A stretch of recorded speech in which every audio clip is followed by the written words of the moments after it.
Seja bem-vindo, seja bem-vinda ao DRN Audiolivros. Se você curte aí histórias de alta fantasia e outros tipos de livros, siga a gente aí, que sempre estamos produzindo bastante coisa. Deixe suas dicas para leituras futuras, mesmo que eu não traga imediatamente, em alguma hora eu vou trazer. Se tem alguma dica de melhoria também, deixe nos comentários que a gente sempre tenta te seguir. E que 2023 seja um ano melhor para todos nós. Não esqueça de curtir e deixar o like para dar uma força pra gente no canal também aí. E vamos mergulhar nas nossas aventuras. 2. A honra está morta. 10 ordens. Nós fomos amados um dia. Por que nos abandonastes, Todo-Poderoso? Fragmento da minha alma, para onde fostes?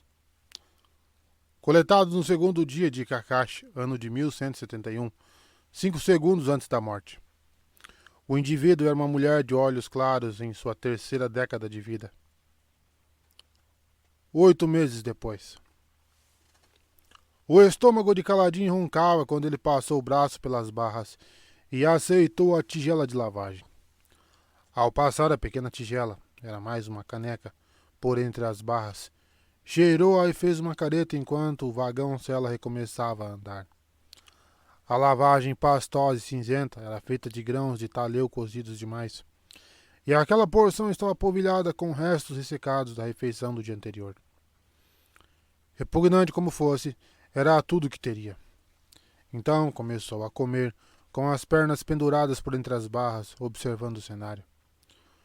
Os outros escravos da cela seguravam suas tigelas defensivamente, temerosos de que alguém lhes roubasse a comida. Um deles, no primeiro dia, tentara roubar a comida de Kaladin. Kaladin quase lhe quebrara o braço. Agora todos o deixavam em paz. Assim estava ótimo para ele. Ele comeu com os dedos, indiferente à sujeira. Parara de reparar na sujeira meses antes. Detestava sentir um pouco da mesma paranoia que os outros demonstravam. Como poderia ser diferente após 8 meses de espancamentos, privações e brutalidade? Ele lutava contra a paranoia. Não seria como os outros. Mesmo que abrisse mão de tudo mais, mesmo que tudo lhe fosse retirado, mesmo que já não existisse esperança de escapar, uma coisa ele manteria. Era um escravo, mas não precisava pensar como escravo. Rapidamente terminou de comer a lavagem.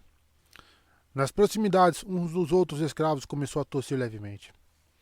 Havia 10 escravos na cela, todos homens, sujos, de barbas desgrenhadas.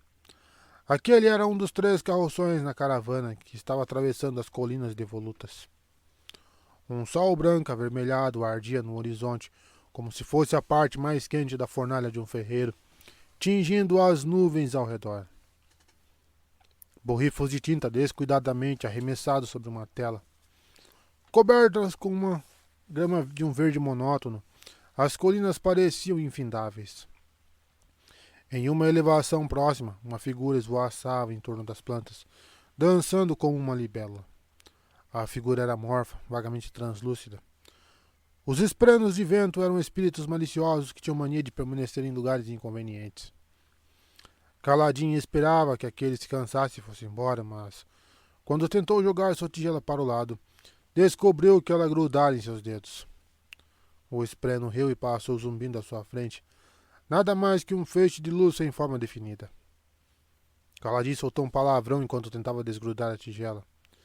Espranos de vento costumavam fazer brincadeiras assim. Ele fez mais força e a tigela acabou se soltando. Resmungando, jogou-a para um dos outros escravos, que começou a lamber os restos da lavagem.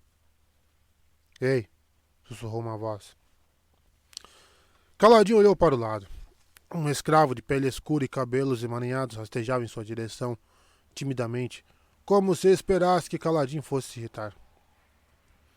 Você não é como os outros, sussurrou o homem, seus olhos negros fixos na testa de Kaladin, que exibia 3 marcas.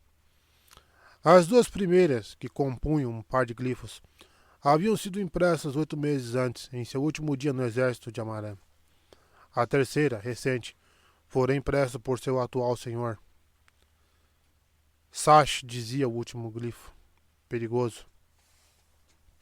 O escravo mantinha uma das mãos escondidas em seus trapos. Uma faca? Não, isso era ridículo. Nenhum daqueles escravos conseguiria esconder uma arma. As folhas ocultas no cinto de Kaladin eram o máximo que alguém podia conseguir. Mas os velhos instintos que não desaparecem facilmente. Ah, sim, Kaladin vigiou aquela mão. Eu ouvi os guardas conversando, prosseguiu o escravo, acercando-se um pouco mais. Tinha um caçoete que o fazia piscar frequentemente. Você já tentou fugir, eles disseram. Você já fugiu. Kaladin não respondeu. Olha, disse o escravo, tirando a mão de dentro dos andrajos e apresentando sua tigela de lavagem. Estava cheia pela metade. Me leve com você na próxima vez. Eu lhe dou isso. Metade da minha comida, desde agora até nós escaparmos. Por favor. Enquanto falava, ele atraiu alguns espelhos de fome que adejaram ao redor de sua cabeça. Lembravam moscas marrons, quase pequenas demais para se ver. Kaladin se virou e olhou para as colinas intermináveis, com a grama balançando. Encostou um braço na grade e apoiou a cabeça nele, mantendo as pernas penduradas no lado de fora. E aí? Perguntou o escravo. Você é um idiota. Se me desse metade da sua comida, ficaria fraco demais para fugir. Isso se eu fosse fugir, o que não vou fazer. Mas...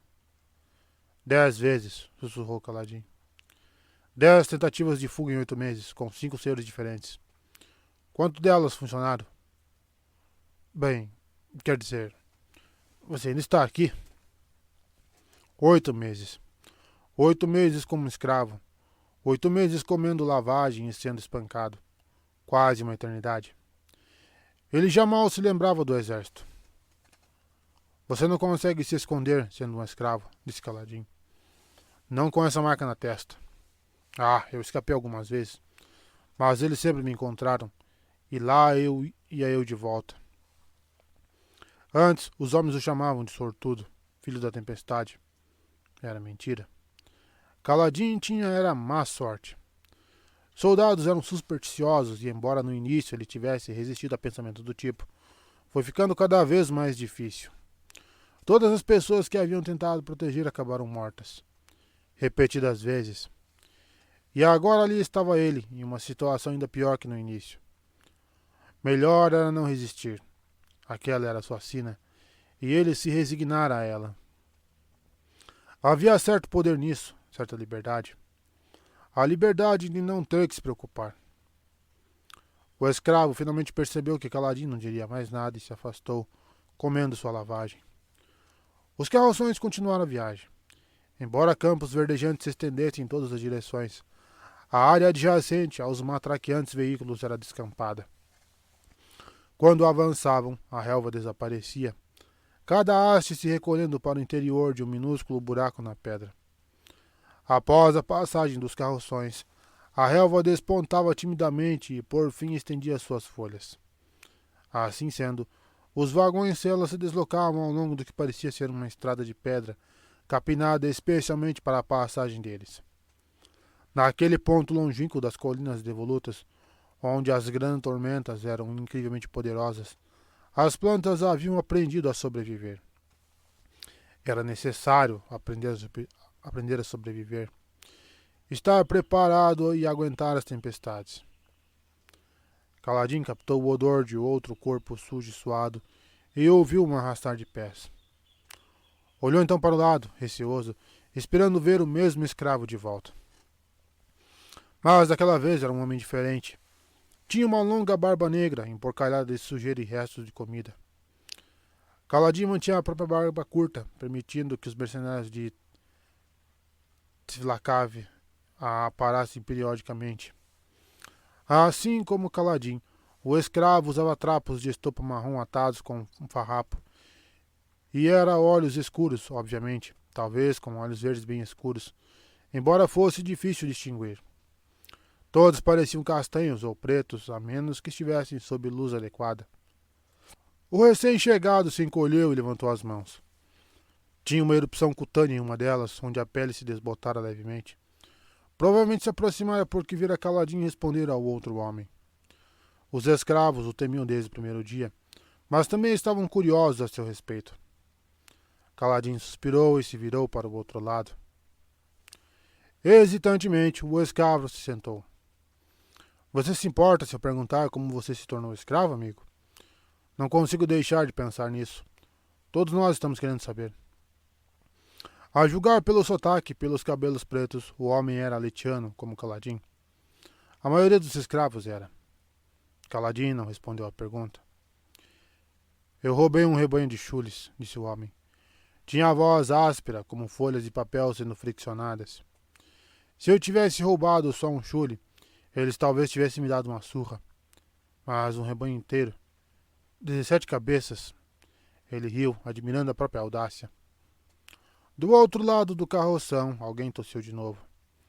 Estavam todos em condições lastimáveis, mesmo para escravos. Fracos, adoentados e subnutridos. Alguns, como Caladinho, eram fugitivos frequentes, embora Caladinho fosse o único a exibir a marca de Sash. Eram os mais desprezíveis de uma caça desprezível, comprados com um desconto considerável.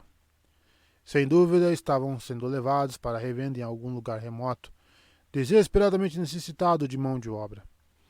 Havia muitas cidadezinhas independentes ao longo da costa das colinas devolutas, lugares onde as regras volim sobre a utilização de escravos eram apenas um rumor distante. Percorrer aquele caminho era perigoso.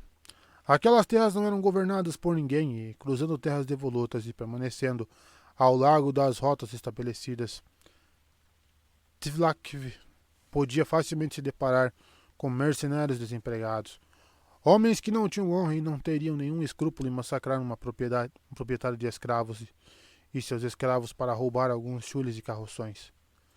Homens sem honra. Haveria homens com honra? Não, pensou Caladinho. A honra morreu 8 meses atrás. E então? Perguntou o homem de barba desgrenhada. O que você fez para acabar como escravo? Caladinho encostou o braço nas barras novamente. Como você foi capturado? Uma história estranha, disse o homem. Caladinho não respondeu a pergunta, mas dera alguma resposta. Parecia suficiente. Foi uma mulher, claro. Eu devia ter percebido que ela ia me entregar. Você não devia ter roubado chules, muito lentos. Se tivesse roubado cavalos, teria sido melhor. O homem deu uma gargalhada. Cavalos? O que você acha que eu sou, um louco? Se eu tivesse sido pego roubando cavalos, teria sido enforcado. Com os chules. Pelo menos eu só recebi a marca de escravo. Caladinho olhou para o lado. A marca na testa do homem era mais antiga que a sua. A pele ao redor da cicatriz estava esbranquiçada. O que significava aquele par de glifos? Sasmoron, disse Caladinho. Era o nome do distrito onde o homem fora marcado. O homem levantou os olhos, espantado. Ei, você sabe ler glifos? Muitos dos escravos ao redor se agitaram ao ouvirem algo tão improvável. Você deve ter uma história ainda melhor do que eu pensei, amigo. Caladinho contemplou a grama que ondulava sob a brisa suave. Sempre que o vento ficava mais forte, as hastes mais sensíveis se encolhiam em suas tocas, deixando a paisagem irregular como a pelagem de um cavalo doente. O espreno de vento ainda estava por ali, movendo-se em meio a tufos de relva. Há quanto tempo eu estaria seguindo? Pelo menos uns 2 meses, o que era certamente estranho. Talvez não fosse o mesmo. Era impossível distinguir um do outro. Bem, insistiu o homem, por que você está aqui? Há muitas razões para eu estar aqui, disse Caladinho. Fracassos, crimes, traições, provavelmente as mesmas coisas que todo mundo. Ao redor, diversos homens grunhiram em concordância. Um dos grunhidos degenerou para um acesso de tosse. Tosse persistente, pensou uma parte da mente de Caladinho, acompanhada de catarro em excesso e murmúrios febris à noite. Parece atriturante. Bem, disse o homem tagarela. Talvez eu deva perguntar de outro modo. Seja mais específico, dizia minha mãe. Diga o que pretende e peça o que quiser. Como foi que você recebeu essa primeira marca? Caladinho permaneceu em silêncio, sentindo o chacoalhar da carroça. Eu matei um Olhos Claros. Seu companheiro desconhecido assoviou com admiração. Não sei como deixaram você vivo. Matar o Olhos Claros não foi o motivo de me terem escravizado, disse Caladinho. O que eu não matei é que foi o problema. Como assim? Caladinho balançou a cabeça e parou de responder às perguntas do tagarela. Por fim, o homem se dirigiu para a frente do carroção, onde sentou-se, contemplando os pés descalços. Horas depois, Caladinho ainda estava sentado em seu lugar, tateando distraidamente os glifos na testa. Aquela era a sua vida, dia após dia. Viajar naqueles malditos carroções. Suas primeiras marcas tinham sarado havia muito tempo, mas a pele em torno da marca de Sasha estava vermelha, irritada e coberta de crostas. Latejava quase como um segundo coração. Doía mais que a queimação que ele sofrera quando, ainda criança, segurara o cabo quente de uma panela. Lições incutidas por seu pai murmuravam no fundo de sua mente, ensinando o modo adequado de se cuidar de uma queimadura. Aplicar unguento para prevenir uma infecção, lavar uma vez por dia. Não eram lembranças reconfortantes, era um aborrecimento. Ele não tinha seiva de tretafólio nem óleo de listre, não tinha nem água para se lavar. As partes feridas cobertas com cascas repuxavam sua pele, provocando uma sensação incômoda. Ele mal conseguia passar alguns minutos sem franzir a testa e irritar a ferida. Acabara se acostumando a limpar os filetes de sangue que escorriam das rachaduras. Seu braço direito estava manchado. Se tivesse um espelho, provavelmente poderia ver pequenos esprenos de putrefação aglomerados ao redor da ferida. O sol se pôs a oeste, mas os carroções continuaram avançando. Salas, a lua violeta despontou no horizonte a leste, parecendo hesitante a princípio, como se assegurasse que o sol desaparecera. Era uma noite clara, com estrelas tremeluzindo no céu. A cicatriz de Tawny, uma faixa de estrelas carmesins que se destacavam vivamente das brancas, estava alta naquela estação. O escravo que tossira antes estava tossindo de novo. Uma tosse úmida e áspera. Em outros tempos, Caladinho teria socorrido de imediato, mas algo nele mudara. Muitas pessoas que tentaram ajudar estavam mortas. Agora, irracionalmente, ele achava que o homem ficaria melhor sem sua interferência. Depois de fracassar com Tien, com Dalit e seu pelotão, e com 10 sucessivos grupos de escravos, era difícil encontrar determinação para tentar outra vez. 2 horas após a primeira lua, Tvlakv enfim ordenou a uma parada. Seus 2 abrutalhados mercenários desceram dos respectivos postos no alto de seus carroções e começaram a preparar uma pequena fogueira. O jovem criado Lank Taran foi cuidar dos chules. Os grandes crustáceos, quase do tamanho dos carroções, recolheram-se às suas carapaças para passar a noite, entretidos com punhados de cereais. Em pouco tempo não seriam mais que 3 elevações no escuro, não muito diferentes de rochedos. Por fim, Tvlakv foi cuidar dos escravos, dando a cada um deles uma concha de água, zelando pela saúde de seus investimentos. Ou, pelo menos, pela saúde que se poderia esperar daquele grupo infeliz. Tvlakv começou com o primeiro carroção. Caladinho, ainda sentado, enfiou os dedos em seu cinto improvisado, verificando as folhas que escondera ali. Elas estalaram de modo satisfatório, secas, rijas e ásperas contra sua pele. Ainda não sabia bem o que faria com elas. Colherá as folhas em um impulso durante um dos períodos em que era permitido sair da cela para alongar as pernas. Duvidava que alguém mais na caravana pudesse reconhecer a aleta negra de folhas estreitas e ponta trifoliada. Portanto, não foi uma decisão muito perigosa. Distraidamente, pegou as folhas e as esfregou na palma da mão com o dedo indicador. Tinham que secar para que atingisse sua potência. Por que as guardava? Pretendia administrá-las a Tvlakv para se vingar? Ou será que eram para o caso de uma situação se tornar insuportável? Com certeza não estou tão no fundo do poço, pensou ele. Provavelmente fora seu instinto de se apoderar de uma arma ao ver uma, por mais incomum que fosse. A paisagem estava escura. Salas era a menor e menos brilhante das luas, e embora sua cor violeta tivesse inspirado um sem número de poetas, não era de grande valia quando se tratava de ver a própria mão diante do rosto. Ah, disse uma voz feminina. O que é isso? Uma figura translúcida, com apenas um palmo de altura, surgiu no chão à frente de Caladinho e subiu até a cela, como se estivesse escalando um alto penhasco. O espreno de vento tomara a forma de uma jovem. Os esprenos maiores podiam mudar de forma e tamanho, com rosto angular e longos cabelos flutuantes que se desvaneciam em névoa. Ela, Caladinho não conseguia deixar de pensar no espreno como mulher, era composta por tons de azul claro e branco. Usava um simples vestido branco de corte juvenil que lhe chegava às canelas, onde também se fundia com a névoa. Seus pés, mãos e rostos eram nitidamente definidos e tinha quadris e busto de uma mulher esbelta. Caladinho franziu a testa. Os esprenos estavam por todo lugar. Eram ignorados a maior parte do tempo. Mas aquele era uma raridade. A esprena se elevou como se estivesse subindo uma escada invisível. Ao chegar a uma altura em que se podia ver as mãos de Caladinho, ele fechou os dedos em torno das folhas pretas.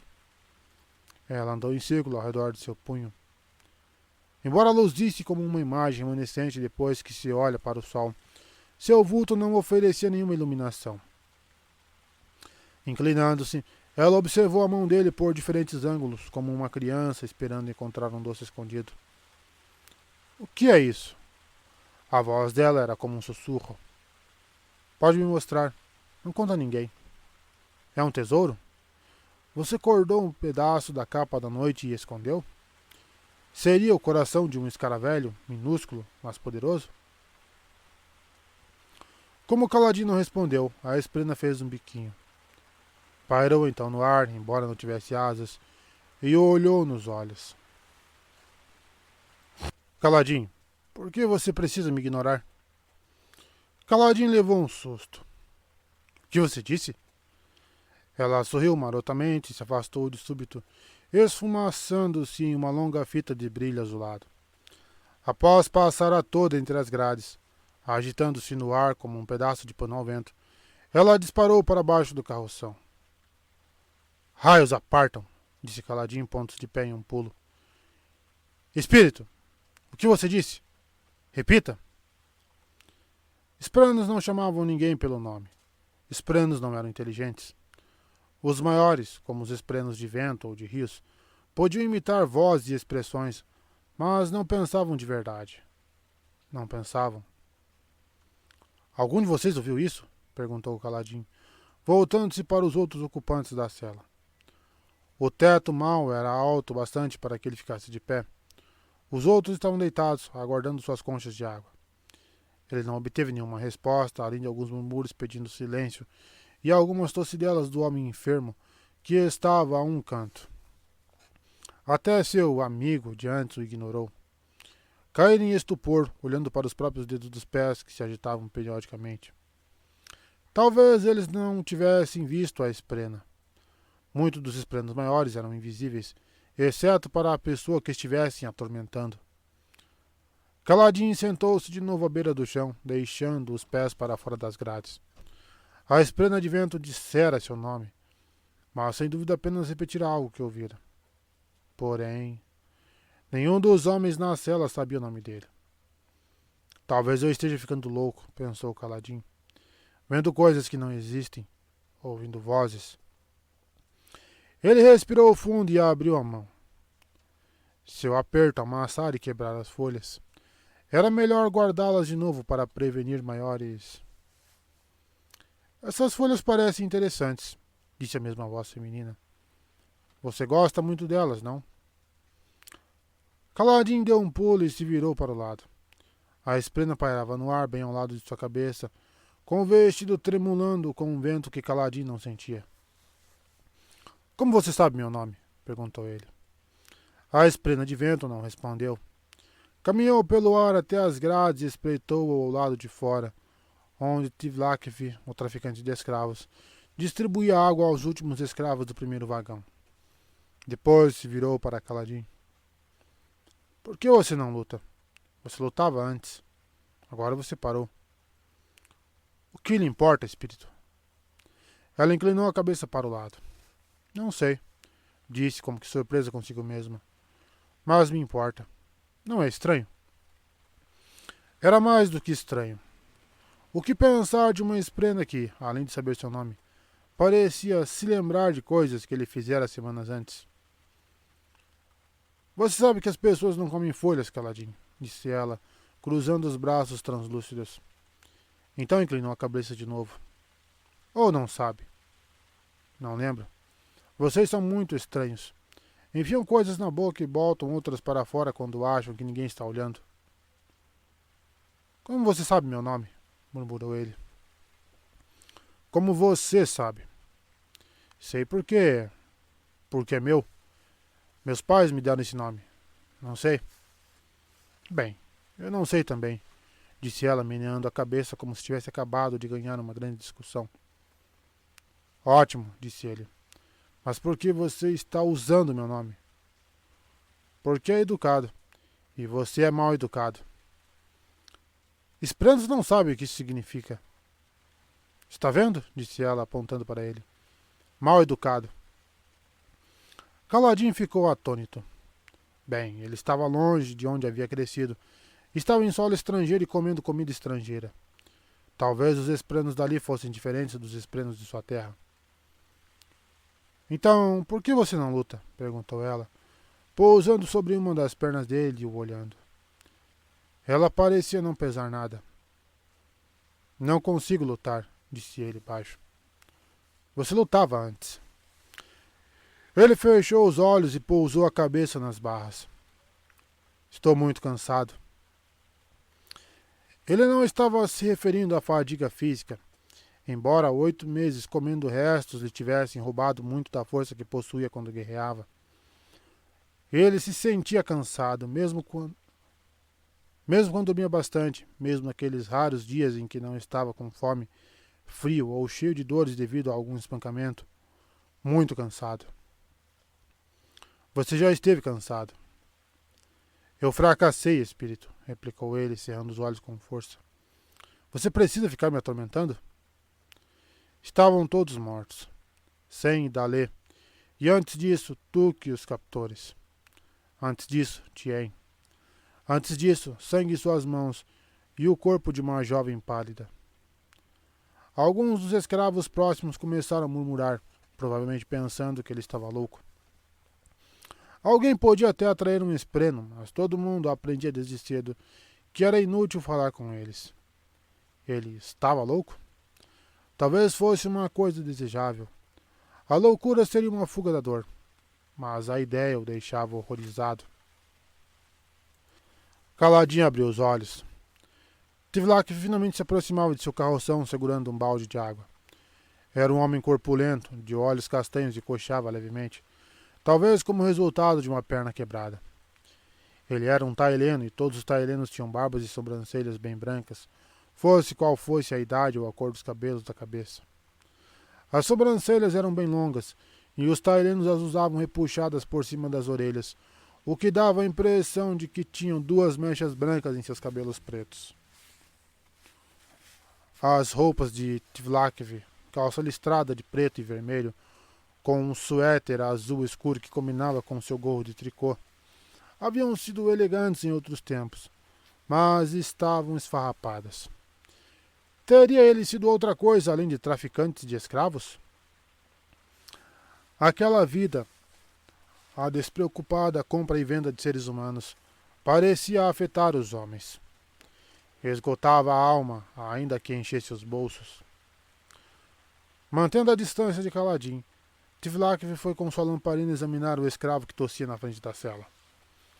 Depois chamou seus mercenários.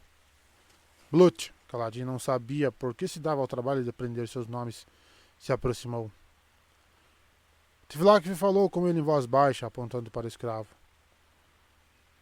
Blut assentiu, seu rosto pétreo sob a luz da lamparina, e pegou o porrete que levava no cinto. A esprena de vento assumiu a forma de uma fita branca e a deixou em direção ao enfermo. Após girar e dar cambalhotas algumas vezes, aterrissou no chão onde reassumiu sua forma de garota. Examinou então o homem como uma criança curiosa. Kaladin virou o rosto e fechou os olhos, mas continuou a ouvir a tosse. Em sua mente a voz do pai ecoava. Para curar a tosse triturante, disse ele em sua entonação, atenciosa e precisa. Administre 2 punhados de era de sangue em pó todos os dias. Se não tiver a era, dê muitos líquidos ao paciente, de preferência com açúcar. Um paciente hidratado tem mais chance de sobreviver. A doença parece muito pior do que é. É bem provável que sobreviva. A tosse continuava.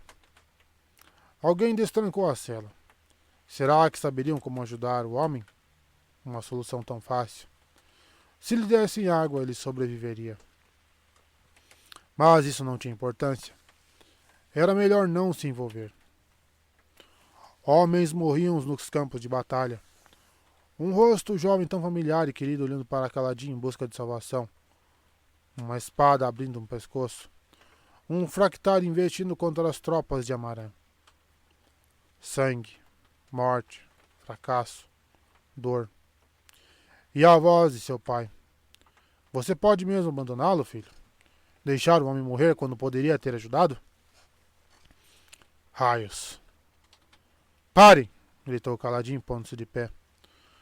Os demais escravos se encolheram. Blut deu um pulo, batendo a porta na jaula e brandindo seu porrete. Tivlak se escondeu atrás do mercenário, utilizando-o como escudo.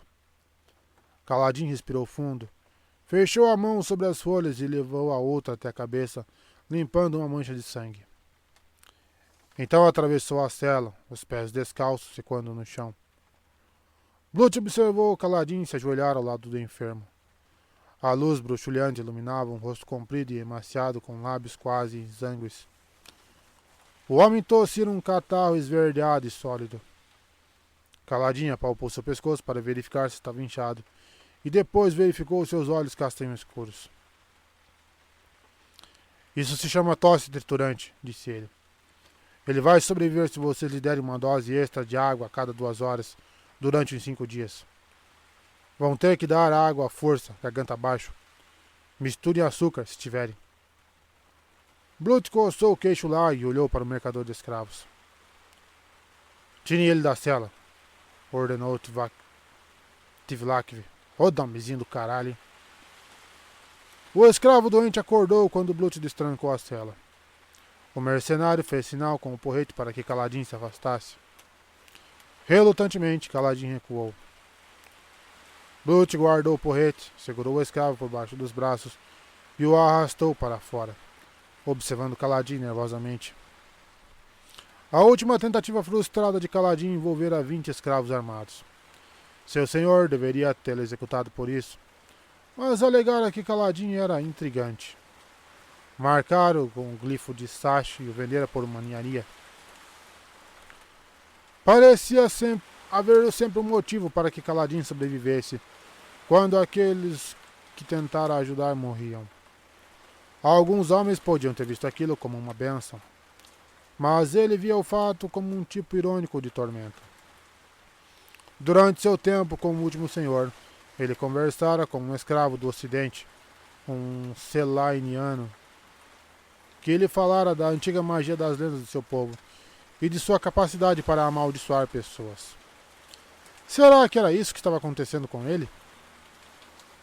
Não seja bobo, disse a si mesmo. A porta da cela foi batida e trancada. As celas eram necessárias. Tivlak tinha que proteger seus frágeis investimentos das grandes tormentas. Os vagões possuíam reforços de madeira que podiam ser instalados durante temporais inclementes. Blut arrastou o escravo até as proximidades da fogueira, bem ao lado do barril de água ainda fechado. Caladinho sentiu-se relaxar. Aí está, disse a si mesmo. Talvez você ainda possa ser útil. Talvez haja uma razão para você se preocupar com os outros. Caladinho abriu a mão e olhou para as folhas pretas esfareladas. Não precisaria delas. Colocá-las às escondidas na água de Tivlak não só seria difícil, como também sem sentido. Ele desejava mesmo a morte do traficante de escravos? De que isso adiantaria? Um ruído abafado ressoou no ar, seguido de outro, ainda mais abafado, como se alguém tivesse deixado cair um saco de grãos. Caladinho ergueu a cabeça e observou o lugar onde Blut depositara o enfermo. O mercenário levantou novamente o porrete, o baixou com violência. Ouviu-se o som de algo se quebrando quando a arma se abateu sobre o crânio do escravo. O escravo não emitira nenhum grito de dor ou protesto. Seu corpo tombou na escuridão. Blut o recolheu com indiferença e o colocou sobre o ombro. Não! Berrou Caladinho, batendo com as mãos nas grades.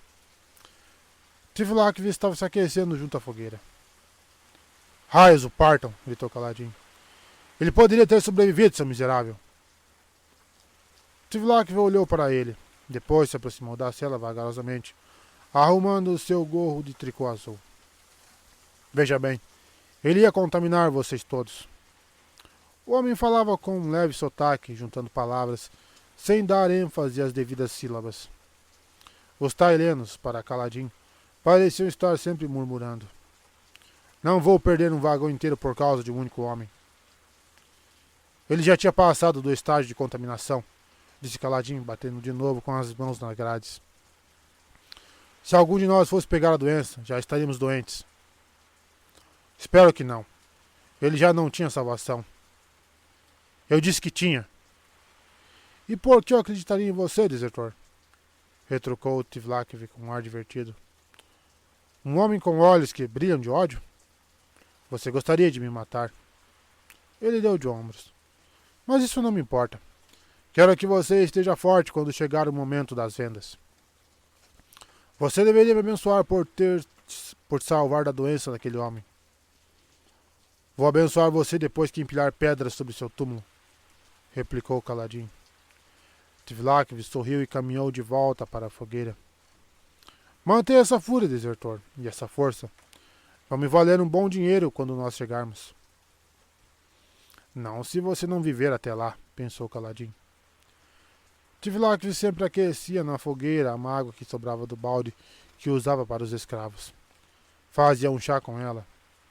Se Caladinho garantisse que seria o último a receber a água, pulverizasse as folhas e as jogasse no... Caladinho se imobilizou, depois olhou para as próprias mãos. Na pressa, havia se esquecido de que estava segurando a letra negra. E deixara cair os pedaços quando batera com as mãos nas grades. Somente alguns fragmentos haviam sobrado, grudados às suas palmas, não em quantidade suficiente para serem eficazes. Ele olhou para trás. O piso da cela estava sujo e coberto de fuligem. Se os fragmentos tivessem caído ali, não haveria meio de recolhê-los.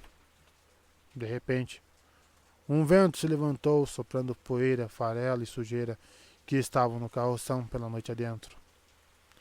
Até nisso Caladinho fracassara. Ele se sentou, apoiou as costas nas grades e abaixou a cabeça, derrotado. E aquela maldita esprina de vento continuava a esvoaçar ao seu redor, parecendo confusa.